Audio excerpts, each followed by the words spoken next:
Halo teman-teman. Perkenalkan, kami adalah anggota kelompok 5. Saya Seni Zekiel Sembiring. Saya Karen Haput Firnauli Sembolon. Saya Angel Grace Helaha. Saya Wels Krisuan. Kerkom. Ayo.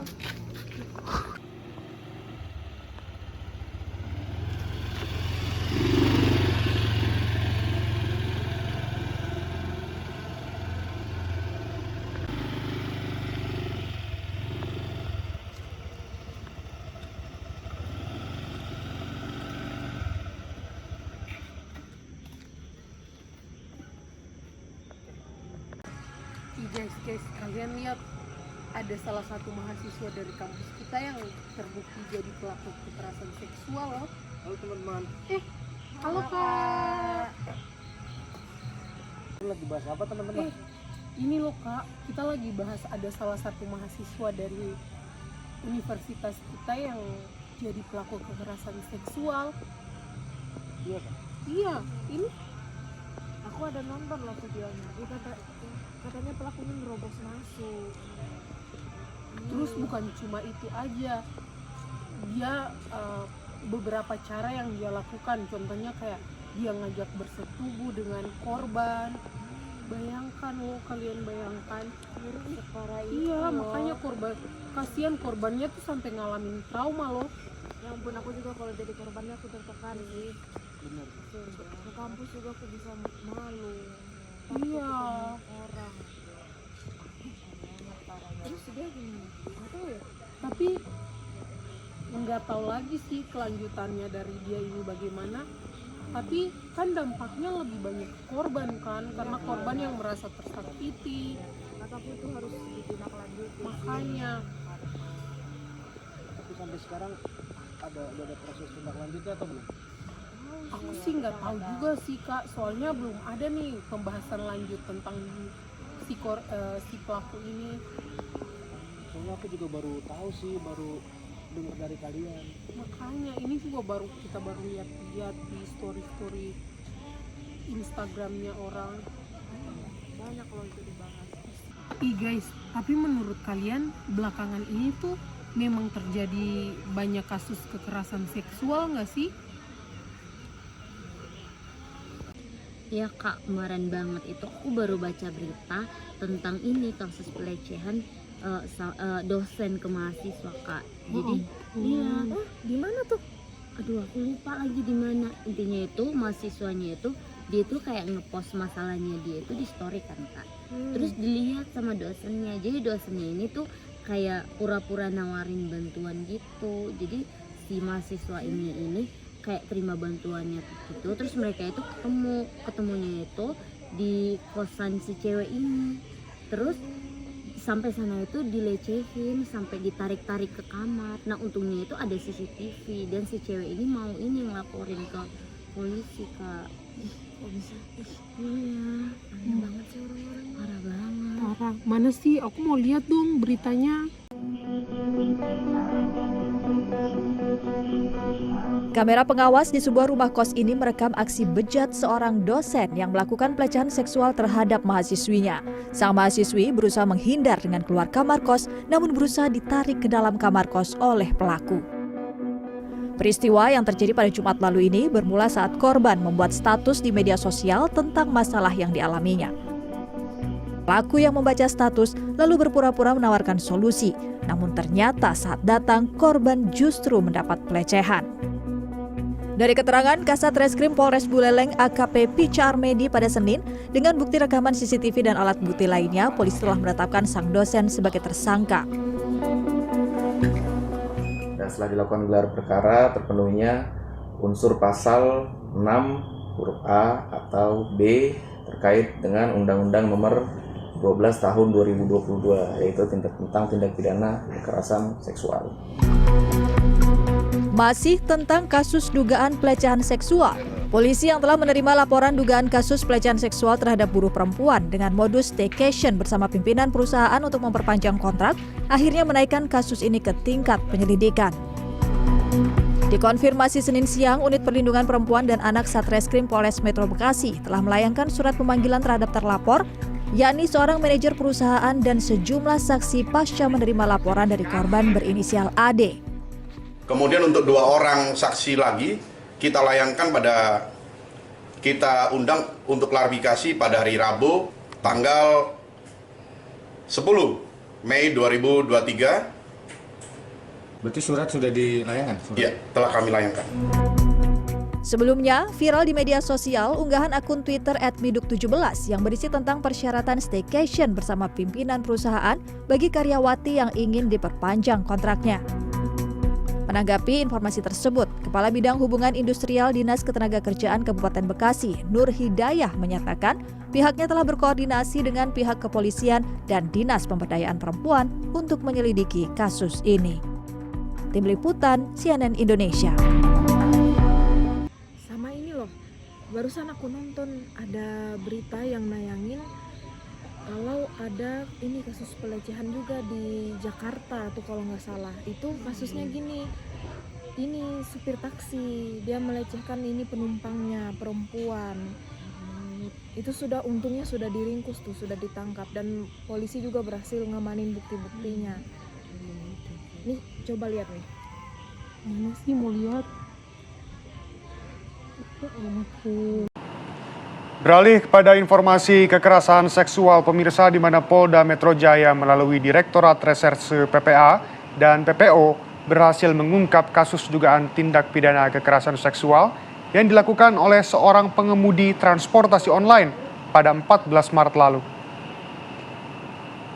Pengemudi taksi online berinisial WAH, 39 tahun, yang melecehkan penumpang perempuan dari stasiun Gambir, Jakarta Pusat, ternyata mengkonsumsi narkoba jenis sabu. Temuan ini didapati ketika tim Subdit 3 Ditres PPA dan PPO Polda Metro Jaya meringkus pelaku di Rangkapan Jaya, Depok pada 1 April.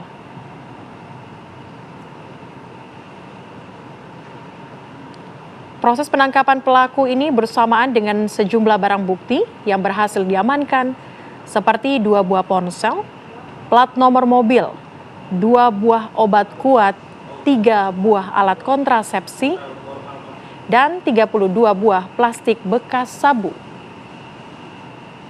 Tersangka dijerat pasal tindak pidana kekerasan seksual dengan ancaman pidana penjara maksimal hingga 9 tahun, serta denda paling banyak hingga 50 juta rupiah.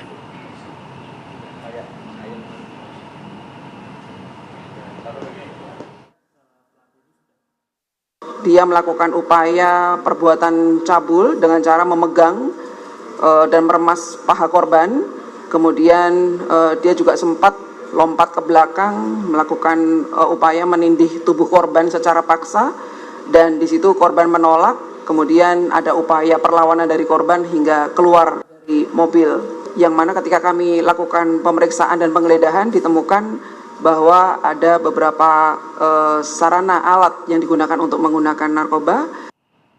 Teman-teman, aku juga kemarin ada lihat berita kalau di pondok pesantren di Pati itu pengasuhnya sendiri yang mencabuli para santri-santri. Ya ampun. Di situ pengasuhnya itu mendoktrin para santri untuk nurut dan patuh kepada pengasuh. Nah, itu jadi dari doktrin itu para santri jadi terbawa suasana, jadi merasa takut, merasa tertekan gitu. Makanya ketika para santri itu dilecehkan, mereka nggak ada berani memberontak, nggak ada responnya untuk memberontak. Pemirsa, Anda masih bersama kami di Selamat Pagi Indonesia. Ada puluhan santriwati di Pondok Pesantren Dolokusumo di Pati, Jawa Tengah diduga jadi korban pencabulan oleh salah satu pengasuh pondok pesantren. Modus yang dilakukan dengan menanamkan doktrin kepada santriwati agar patuh kepada kiai demi melancarkan aksi bejatnya.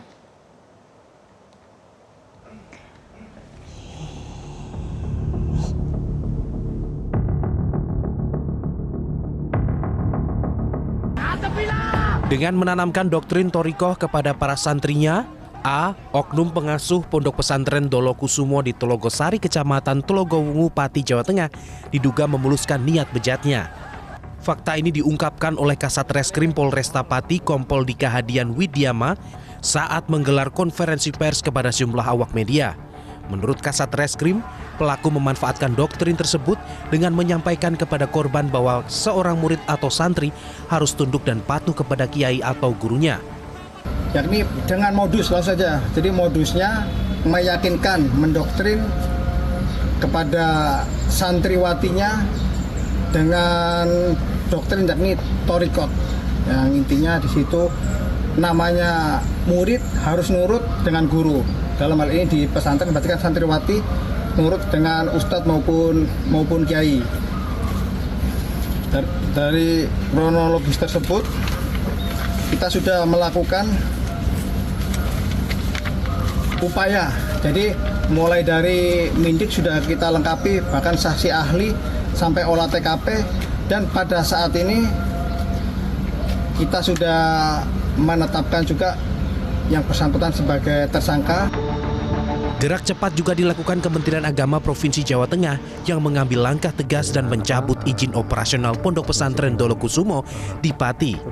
Pencabutan izin karena muncul kasus dugaan pelecehan seksual oleh pengasuh pondok pesantren terhadap puluhan santriwati.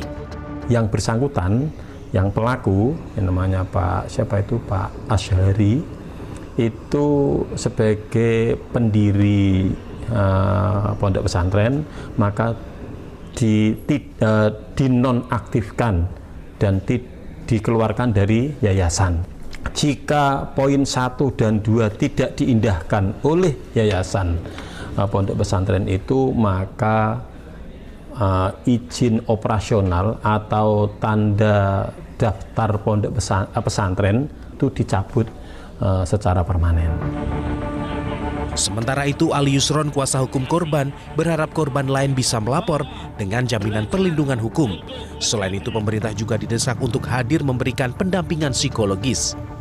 Ali Yusron juga mengapresiasi langkah cepat jajaran Polresta Pati yang telah menetapkan pelaku sebagai tersangka.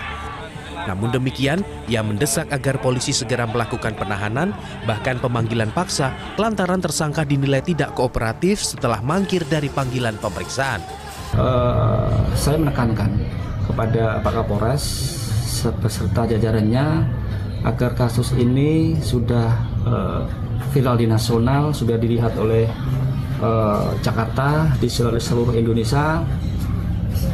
Saya mengapresiasi sekali, semoga hari-hari ini, 1 hari ini, 2 hari ini bisa ditahan. Hingga saat ini pihak kepolisian masih menunggu itikat baik pelaku untuk memenuhi panggilan sebagai tersangka. Namun jika pelaku tidak kooperatif, polisi menegaskan akan mengambil langkah tegas sesuai prosedur hukum yang berlaku. Dari Pati, Jawa Tengah, Udin Alinani, Metro TV.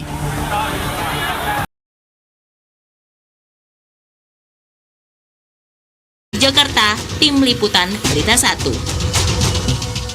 Dugaan kasus pelecehan seksual kembali mencuat di dunia pendidikan, Indan. Yang bikin miris, kasus pelecehan seksual terjadi di Fakultas Hukum, salah satu kampus di Depok, Jawa Barat.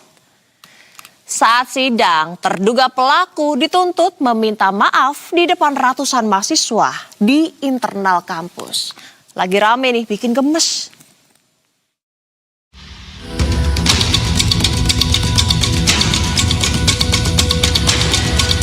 Sidang kasus pelecehan seksual yang melibatkan mahasiswa Fakultas Hukum Universitas Indonesia digelar pada Senin 13 April 2026.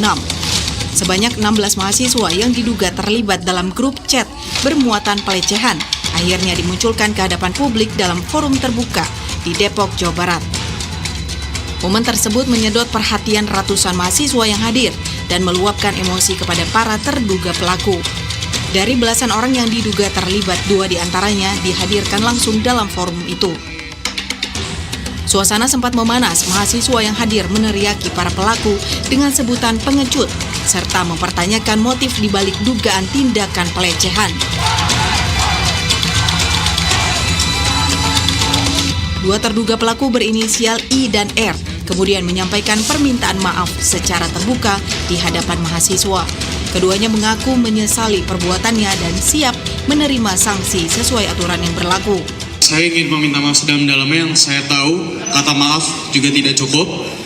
Saya bersedia untuk memenuhi tuntutan yang ada sesuai dengan peraturan yang berlaku. Saya akan bertanggung jawab terhadap semua ucapan saya karena itu perbuatan yang saya lakukan. Hal senada juga disampaikan I yang juga menyampaikan permohonan maaf kepada pihak kampus dan seluruh pihak terdampak. Ia menyebut peristiwa ini menjadi pelajaran penting bagi dirinya ke depan. Sementara itu, Rektor UI Heri Hermansyah memastikan pihak universitas akan terus memantau proses penanganan kasus tersebut. Selain mendengar pengakuan pelaku, digelar pula mediasi antara pihak fakultas dan para terduga pelaku lainnya. Sebelumnya, kasus ini viral di media sosial setelah beredar dugaan pelecehan seksual terhadap mahasiswi Universitas Indonesia UI yang dilakukan sejumlah mahasiswa dalam sebuah grup percakapan. Konten tersebut memicu kemarahan publik karena dinilai merendahkan korban. Fahri Ali, Berita 1, Depok, Jawa Barat.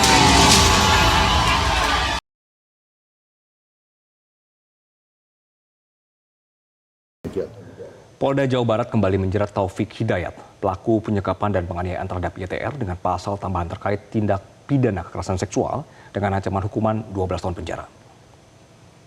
Setelah melakukan rekonstruksi dan hasil gelar perkara yang digelar pada hari Jumat tanggal 3 Juli, penyidik Direktorat Reserse PPA dan PPO Polda Jawa Barat menambahkan konstruksi hukum baru kepada tersangka Taufik Hidayat, yakni pasal 6 Undang-Undang Nomor 12 Tahun 2002, yaitu tentang tindak pidana kekerasan seksual dengan ancaman hukuman 12 tahun penjara.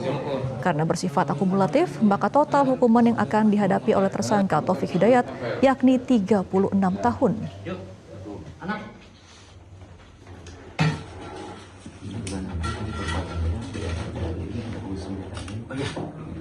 Kita tetapkan bersangkutan yaitu tentang pasal 6 Undang-Undang Nomor 12 Tahun 2002, yaitu tentang PPKS.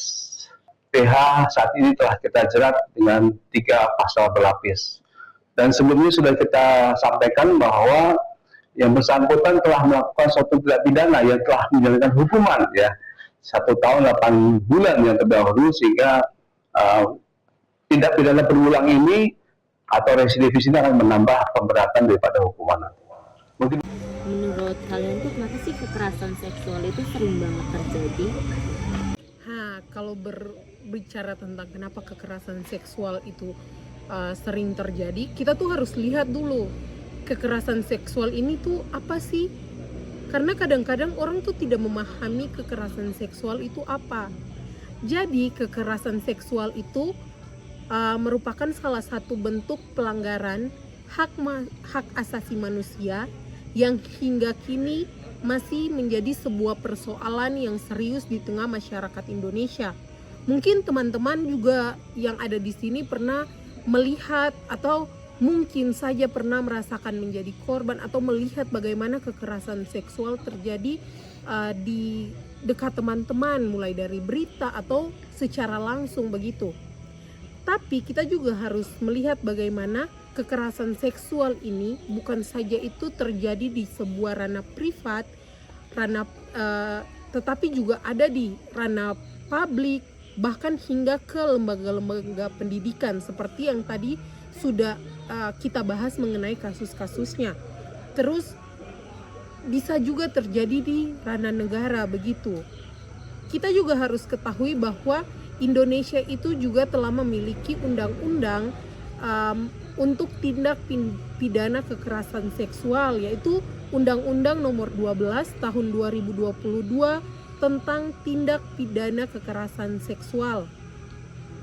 Kita juga harus lihat bahwa di zaman ini kasus kekerasan seksual itu di lapangan digambarkan sebagai sebuah fenomena gunung es. Mengapa dikatakan sebagai berikut? Karena beberapa kasus itu yang benar-benar terungkap dan tercatat hanya sebagian kecil dari kejadian yang sesungguhnya terjadi. Terus kita harus melihat juga apa saja sih bentuk-bentuk kekerasan seksual. Kekerasan seksual itu ada beberapa, yaitu yang pertama meliputi pelecehan seksual non fisik, pelecehan seksual fisik, pemaksaan kontrasepsi, pemaksaan sterilisasi, pemaksaan perkawinan, penyiksaan seksual, eksploitasi seksual, perbudakan seksual, serta kekerasan seksual berbasis elektronik. Selain itu, kita juga dapat mempelajari bahwa KUHP yang baru telah mengatur bagaimana bentuk lain seperti pemerkosaan, pencabulan, pembuatan cabul terhadap anak, atau juga kekerasan seksual berbasis elektronik ini seperti pelecehan yang dilakukan secara daring. Kayak contohnya mungkin saja teman-teman pernah melihat ada seorang perempuan yang memposting video atau foto-fotonya di media sosial, terus mendapatkan komen-komen yang tidak senonoh begitu. Itu merupakan bentuk pelecehan teknologi, pelecehan berbasis elektronik. Dan juga kita dapat mengetahui bahwa sering terjadi dalam relasi kuasa yang timpang. Misalnya seperti yang tadi Lila sudah memberikan kasus mengenai dosen dan juga mahasiswa, atau teman-teman juga bisa melihat antara atasan dan bawahan ataupun guru dan murid seperti yang sudah dijelaskan bahwa kiai melakukan ini kepada anak-anak di pesantren. Itu merupakan bentuk-bentuk dari kekerasan seksual yang sering terjadi. Terus kita harus melihat tentang bagaimana data dan juga kasus di Indonesia. Berdasarkan catatan tahunan yang dilakukan atau Catahu itu oleh Komnas Perempuan sepanjang 2024 sudah tercatat 445.502 kasus kekerasan terhadap perempuan, dan itu naik sekitar 9,77% dari 2023. Hal ini kita dapat melihat tentang bagaimana kekerasan seksual dan juga psikis sebagai bentuk paling dominan. Pada tahun 2025 yang diluncurkan datanya pada tahun 2026 menunjukkan kenaikan drastis bahwa ada 14,7% dari tahun sebelumnya. Dengan kekerasan seksual tetap menjadi bentuk paling banyak dilaporkan, yaitu ada 37,51%, dan juga ranah personal seperti rumah serta relasi intim yang mendominan sebanyak 89,76% dari total kasus yang ada. Nah, kita juga harus tahu tentang apa saja sih faktor dari penyebab sulitnya terungkap dan juga ditangani secara adil kasus-kasus kekerasan seksual. Yang pertama itu adalah stigma sosial dan budaya patriarki. Kedua hal ini tuh dapat menyebabkan adanya ketidakadilan gender, sehingga korban itu kayak kerap sekali untuk disalahkan dan memilih diam karena takut dikucilkan oleh orang-orang di sekitarnya.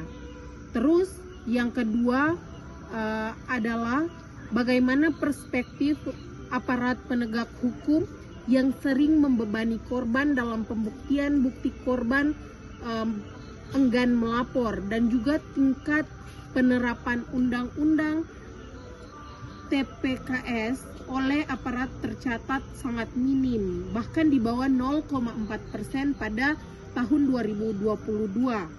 Terus yang ketiga adalah dari 7 peraturan terlaksana yang diamanatkan Undang-Undang TPKS hingga pada tahun 2024, baru 2 yang diundangkan, sehingga masih terdapat kekosongan hukum yang menghambat efektivitas perlindungan dan juga pemulihan dari korban.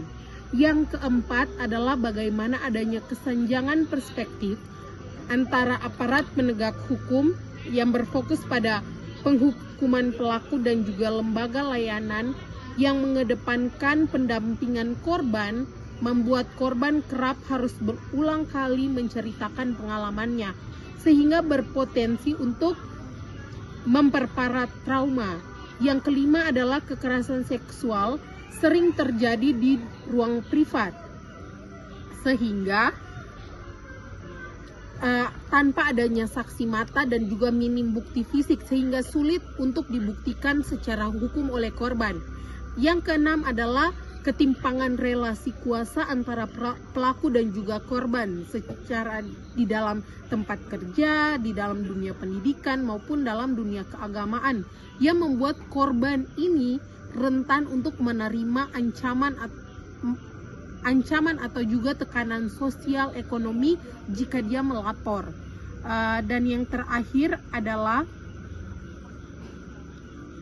bagaimana kita harus mengetahui bahwa fenomena kekerasan seksual di Indonesia ini bersifat kompleks dan juga berlapis, mulai dari bagaimana ragam bentuknya dan juga yang tadi sudah saya jelaskan tentang fenomena gunung es tetap menjadi tantangan utama. Hadirnya undang-undang TPKS ini membawa harapan baru bagi korban atau orang-orang yang terdampak oleh kekerasan seksual ini, agar terkendala dari stigma sosial dan juga minimnya pemahaman aparat. Begitu. Nah, setelah mendengar penjelasan dari Angel tentang fenomena kekerasan di tengah masyarakat, terus bagaimana dampak dari kekerasan seksual terhadap korban?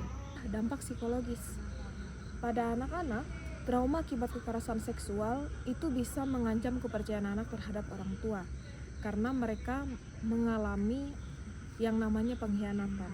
Kemudian mereka juga mengalami trauma secara seksual, merasakan perasaan tidak berdaya, dan juga mendapatkan stigmatisasi yang membuat mereka merasa malu, bersalah, dan memiliki gambaran diri yang buruk. Selain itu, mereka juga merasakan gejala klinis yaitu PTSD atau Post Traumatic Stress Disorder, berupa ketakutan yang intens, kecemasan tinggi, dan emosi yang kaku setelah peristiwa traumatis. Dan ternyata ini juga ditemukan pada orang dewasa. Pada orang dewasa, korban kekerasan seksual juga menunjukkan gejala PTSD serta gangguan psikologis lainnya seperti depresi, kecemasan, ketidakstabilan emosional, rendahnya kepercayaan diri, dan kesulitan untuk berpikir jernih. Bahkan dalam kasus yang berat itu, trauma psikologis dapat memicu munculnya keinginan untuk mengakhiri hidup. Selain itu, kita kembali lagi pada anak-anak. Anak-anak yang mendapatkan atau yang mengalami kekerasan seksual pada usia dini itu bisa mengalami gangguan pada perkembangan otak dan sistem sarafnya, sehingga itu akan berdampak negatif pada perkembangan kognitifnya. Dan anak-anak ini ketika bertumbuh dewasa, mereka cenderung akhirnya mengarah pada perilaku yang negatif, seperti menyalahgunakan obat-obatan serta terlibat dalam perilaku seksual berisiko tinggi. Selanjutnya yang ketiga itu dampak secara sosial. Nah, kekerasan seksual itu biasanya tidak hanya melukai korban secara individual, tetapi akhirnya akan menempatkan korban pada posisi yang rentan secara sosial. Korban kekerasan seksual biasanya harus menghadapi stereotip dari masyarakat, karena korban seringkali dianggap sebagai pihak yang mengundang kejahatan karena berada pada waktu dan tempat yang tidak tepat, karena dikatakan tidak melawan lah, atau karena kata orang-orang gaya berpakaian dan perilakunya yang memancing. Selain stigma, kekerasan seksual juga berimplikasi pada terganggunya kedudukan sosial, hubungan sosial, dan mobilitas sosial korban, serta menghalangi korban untuk menggunakan hak sipil dan politiknya. Nah, dampak sosial ini juga akan mempengaruhi masa depan korban, masa depan pendidikannya, dan masa depan ekonominya. Dalam sebuah penelitian, itu diungkapkan bahwa stigma dan pengucilan sosial dapat membuat korban kesulitan membangun hubungan yang sehat dengan teman sebaya, pasangan, maupun dengan orang-orang terdekat, sekaligus menyebabkan terjadinya penurunan kinerja dan kesulitan finansial akibat adanya hambatan dalam mempertahankan atau mendapatkan pekerjaan. Selain itu kekerasan seksual itu juga berdampak pada penurunan prestasi akademik bagi anak-anak, hilangnya rasa percaya diri di lingkungan sekolah, hingga risiko putus sekolah yang sangat tinggi. Sementara ketidakpercayaan terhadap sistem hukum itu membuat korban seringkali enggan untuk melapor. Dan pada remaja, kondisi ini biasanya akan memicu perilaku berisiko seperti pergaulan bebas, penyalahgunaan zat-zat tertentu, hingga prostitusi. Kan kita semua di sini anak teologi nih. Tadi kita sudah tahu tuh tentang bagaimana penjelasan kekerasan seksual itu apa, terus kasus-kasus yang terjadi, bahkan kita sudah menjelaskan tentang dampak-dampak kepada korban. Terus kalau menurut kalian bagaimana sih kekristenan itu memandang kekerasan seksual ini?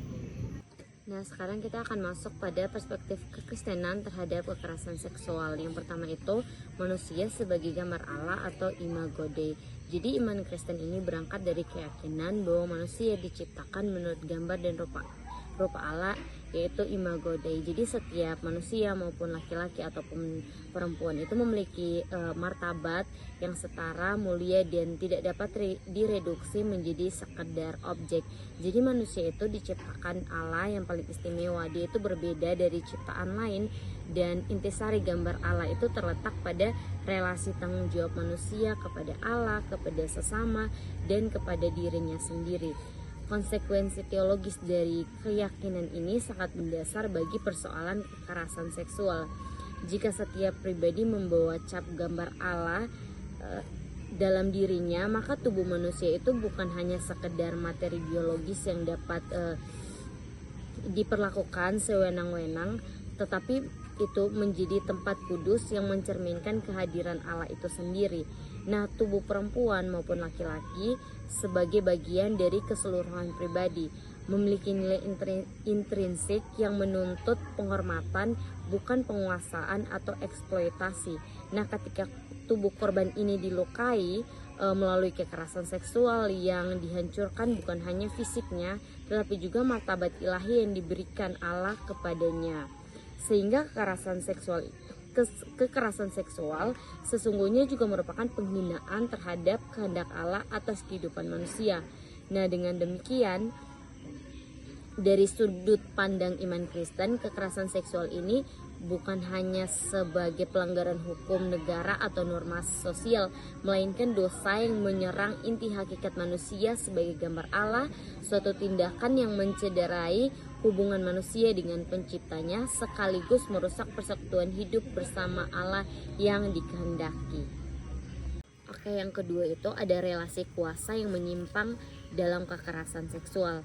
Nah, di Alkitab itu menegaskan bahwa Allah menghendaki relasi antar manusia itu dibangun di atas kasih, saling menghormati, dan kesetaraan, bukan dominasi satu pihak atas pihak lain. Nah, kekerasan seksual pada hakikatnya adalah penyalahgunaan kekuasaan. Jadi pelaku memanfaatkan ketimpangan posisi baik berupa kekuatan fisik, otoritas sosial, jabatan, maupun relasi kepercayaan untuk memaksakan kehendaknya atas tubuh dan martabat orang lain. Nah, realitas ini tampak nyata dalam kasus-kasus kekerasan seksual berupa insest yang terjadi dalam keluarga, di mana korban ini mengalami dampak traumatis pada aspek fisik, psikologis, sosial, dan bahkan spiritual, termasuk krisis pergumulan iman yang mendalam dan keterpurukan identitas diri akibat relasi kuasa yang seharusnya melindungi justru berbalik menjadi sumber penderitaan. Nah, relasi kuasa yang menyimpang ini juga dapat terjadi dalam lingkungan gerejawi maupun komunitas iman. Misalnya ketika figur pelayan Tuhan, pemimpin ibadah, atau tokoh yang dipercaya di dalam jemaat menyalahgunakan kepercayaan tersebut untuk melakukan kekerasan seksual. Nah, hal ini menjadi ironi yang menyakitkan karena tempat yang seharusnya menjadi ruang aman justru dapat berubah menjadi ruang di mana relasi kuasa disalahgunakan atas nama otoritas rohani. Oke, yang ketiga, sikap gereja yang seharusnya berpihak kepada korban.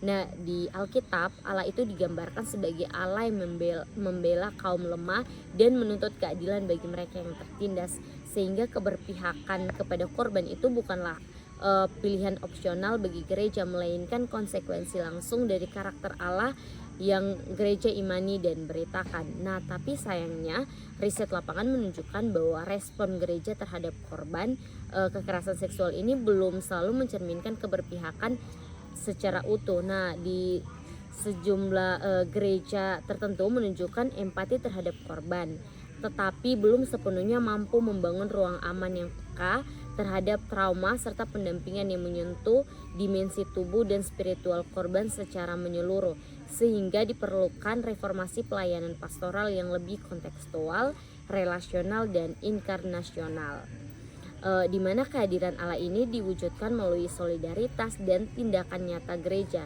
Nah, sikap gereja yang seharusnya diambil mencakup setidaknya 3 hal. Yang pertama, mempercayai dan mendengarkan korban tanpa menghakimi atau menyalahkan. Yang kedua, menegakkan disiplin gereja secara konsisten terhadap pelaku, termasuk apabila pelaku adalah pemimpin atau tokoh gereja.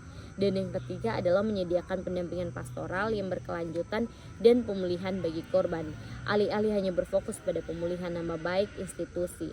Nah, dengan berpihak kepada korban, gereja menghadirkan wajah Allah yang adil, penuh belas kasihan, dan setia membela mereka yang lemah di tengah dunia yang masih dibayangi kekerasan seksual.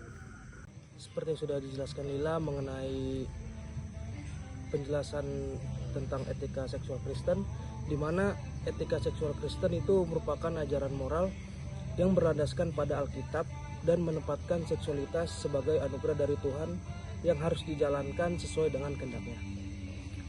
Dalam pandangan Kristen, seksualitas bukan sekadar pemenuhan kebutuhan biologis seperti yang sudah dijelaskan Silila tadi, tetapi juga merupakan bagian dari martabat manusia sebagai ciptaan Allah.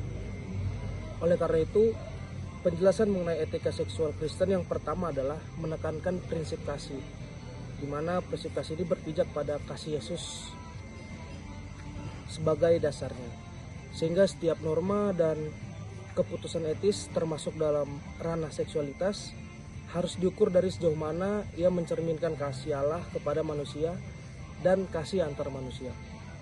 Kasih dalam pengertian Kristen itu mengarah kepada kasih agape, karena bukan sekadar perasaan, melainkan tindakan yang mengutamakan kebaikan dan kehormatan orang lain di atas kepentingan diri sendiri.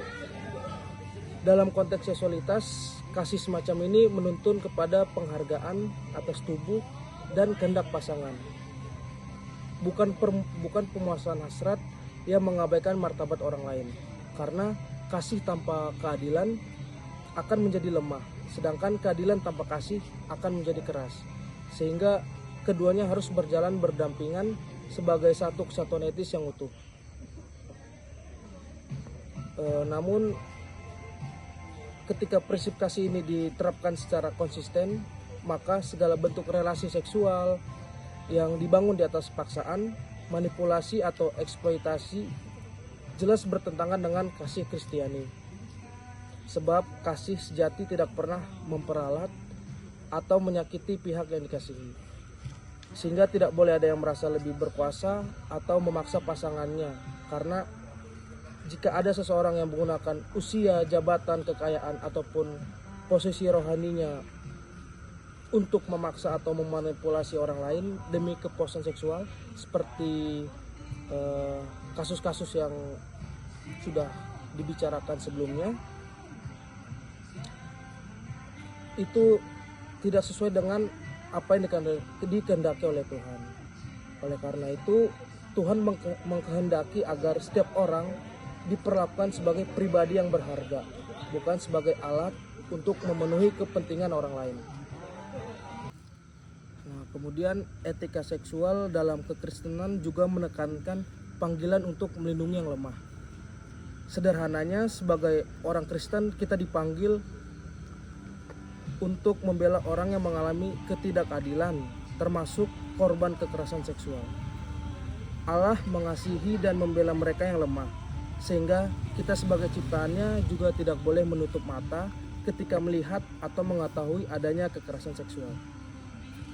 Jika kita diam saja ketika melihat kekerasan seksual yang terjadi di sekitar kita, maka dapat membuat korban merasa sendirian dan memberi kesempatan kepada pelaku untuk terus melakukan kesalahan.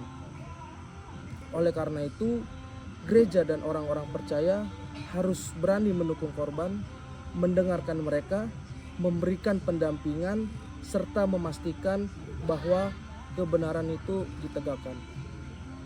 Yang harus dilindungi bukan nama baik pelaku atau suatu lembaga, melainkan martabat dan hak korban sebagai manusia yang berharga di hadapan Allah. Dengan menghidupi kasih, kesetaraan, dan keadilan secara bersamaan, etika seksual Kristen memberi landasan moral yang kokoh bagi orang percaya untuk berpihak pada korban dan menolak segala bentuk kekerasan seksual dalam kehidupan masyarakat. Oleh karena itu, kita sebagai umat Kristiani, kita tidak boleh diam ketika ada kasus-kasus kekerasan seksual yang terjadi di sekitar kita.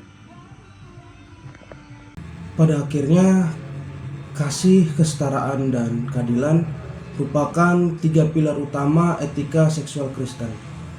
Ketiganya menjadi landasan moral bagi setiap orang percaya untuk menolak segala bentuk kekerasan seksual, melindungi martabat manusia, serta menghadirkan kasih Kristus melalui tindakan nyata yang membela mereka yang lemah dan tertindas.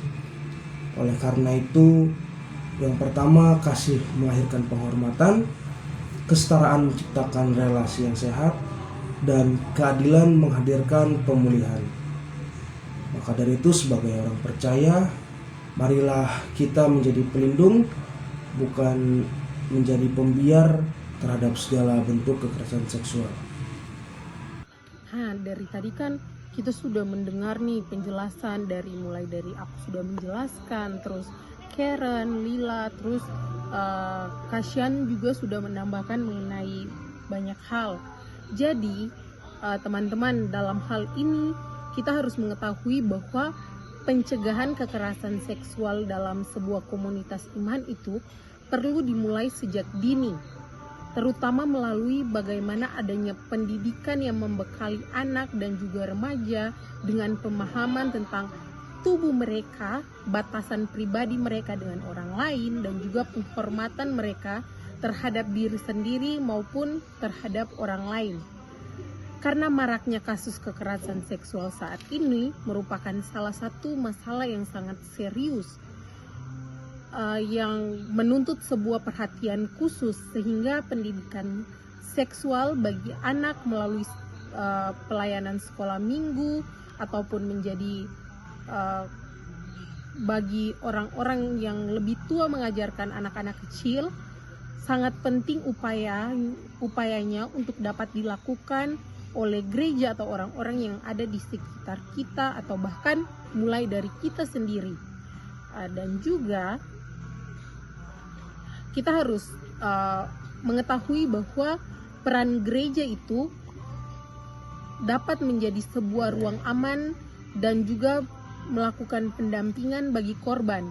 Gereja harus peka terhadap trauma yang dialami oleh korban, karena mereka perlu membangun mereka perlu membangun ruang aman dan juga relasi yang dapat memulihkan, sebab rasa aman bersama orang lain merupakan sebuah aspek paling penting dari kesehatan mental, sekaligus prasyarat utama dalam proses pemulihan trauma korban kekerasan seksual. Teman-teman, iman Kristen mengajarkan kita bahwa sebuah penderitaan bukanlah kata akhir dalam kehidupan seseorang, tetapi sebagaimana Kristus sendiri mengalami penderitaan dan juga kekerasan di kayu salib, Allah memahami secara mendalam bahwa luka yang dialami oleh korban kekerasan seksual dan hadir di tengah penderitaan tersebut bukan sebagai pihak yang jauh atau bahkan acuh terhadap mereka, melainkan sebagai Allah yang berbela rasa bahwa salah satu jalan bagi terciptanya pemulihan dan juga rekonsiliasi terhadap adalah adanya pengakuan yang jujur terhadap peristiwa kekerasan yang terjadi di sekitar kita, bahwa pengakuan tersebut membuka jalan bagi pengungkapan kebenaran yang pada gilirannya menjadi dasar bagi pengampunan, keadilan, dan juga perdamaian yang sejati. Baik teman-teman, jadi kekerasan seksual jika ditinjau dari perspektif iman Kristen itu bukanlah sekedar pelanggaran hukum atau norma sosial belaka, melainkan ini adalah dosa yang menyerang inti hakikat manusia sebagai gambar Allah atau imago Dei. Setiap tindakan yang memaksakan kehendak atas tubuh dan martabat orang lain merupakan penyalahgunaan relasi kuasa, penyalahgunaan relasi manusia yang bertentangan dengan rancangan Allah, yang menghendaki agar relasi manusia dibangun di atas kasih, kesetaraan, keadilan, dan saling menghormati. Etika seksual Kristen menegaskan kepada kita bahwa kasih atau agape dan keadilan itu tidak dapat dipisahkan. Kasih tanpa keadilan akan menjadi lemah, sementara keadilan tanpa kasih akan menjadi keras. Sehingga keduanya harus menjadi fondasi bersama dalam menyikapi setiap bentuk kekerasan seksual maupun dalam mendampingi korban dan pelaku. Dari prinsip-prinsip tersebut, gereja dan orang percaya itu dipanggil untuk tidak berdiam diri, melainkan secara aktif berpihak kepada korban, melindungi yang lemah, dan menegakkan keadilan sebagaimana karakter Allah membela kaum tertindas. Panggilan ini perlu kita wujudkan secara konkret melalui langkah pencegahan sejak dini, penyediaan ruang aman bagi korban untuk bersuara tanpa dihakimi, serta pendampingan pastoral yang berpadu dengan bantuan hukum dan psikologis. Pada akhirnya, iman Kristen menawarkan pengharapan bahwa penderitaan bukanlah kata akhir bagi korban, sebab kasih karunia dan pemulihan Allah senantiasa terbuka bagi mereka yang terluka. Dan gereja dipanggil untuk menjadi wujud nyata dari kasih dan keadilan ini di tengah dunia yang masih dibayangi oleh kekerasan seksual. Terima kasih. Menciptakan ruang aman adalah tanggung jawab bersama. Zero tolerance untuk kekerasan seksual. Kekerasan seksual adalah kejahatan, bukan aib. Jangan diam, mari lawan. Maka, stop kekerasan seksual.